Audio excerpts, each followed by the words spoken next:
Hi team.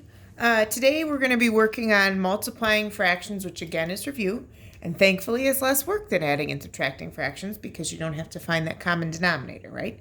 When we multiply fractions, it's just numerator times numerator and then denominator times denominator. So in this case, I'd have 3 times 1, which is 3, and then 8 times 4, which is 32.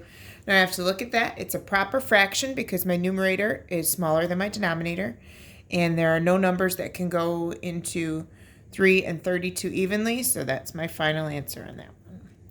Now sometimes you might be asked to multiply a whole number by a fraction. And it could be on either side of the multiplication sign. But remember, we have to make the whole number a fraction as well, but we don't want to change its value. So we can do that by putting 7 over 1. So let's think about that for a second. If fractions are division problems, which they are, how many times does 1 go into 7? 7 times. So I haven't changed the value, I just changed it so I can work with it here when I multiply. So I'm going to go ahead and multiply by the 1/2. And again, numerator times numerator and denominator times denominator. So 7 times 1 is 7, and 1 times 2 is 2. Hopefully your little math antenna are going off though, guys, because the numerator here is larger than the denominator. So we'll have to divide because remember, fractions are division problems.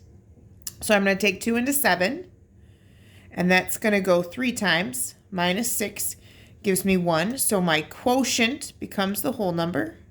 The remainder becomes the numerator, and the denominator stays what it was. So my answer here is 3.5.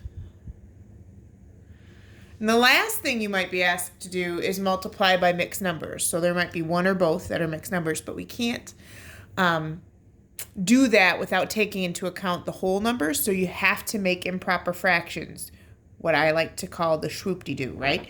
So you're going to make your little loops here, your swoop-de-doos, and here we multiply and here we add. So for this first one, I'm going to do 2 times 1, which is 2, plus 1 is 3. And I leave the denominator the same. And then I'll multiply that by my second improper fraction that I'm making. 4 times 3 is 12, plus 3 is 15. And again, the 4 stays the same. When I multiply 3 times 15, if you need to write it out, there is absolutely no shame in that, but that's 45. And then my 2 times 4 gives me 8. Okay, so again, I'm left with an improper fraction, so I cannot leave it that way. And the instructions don't have to say that. You never leave an answer as an improper fraction. So I'm going to go ahead and divide 8 into 45. And I know 8 times 5 is 40, so I'm trying my 5 up here. And 45 minus 40 is going to give me 5. So remember, your quotient becomes the whole number.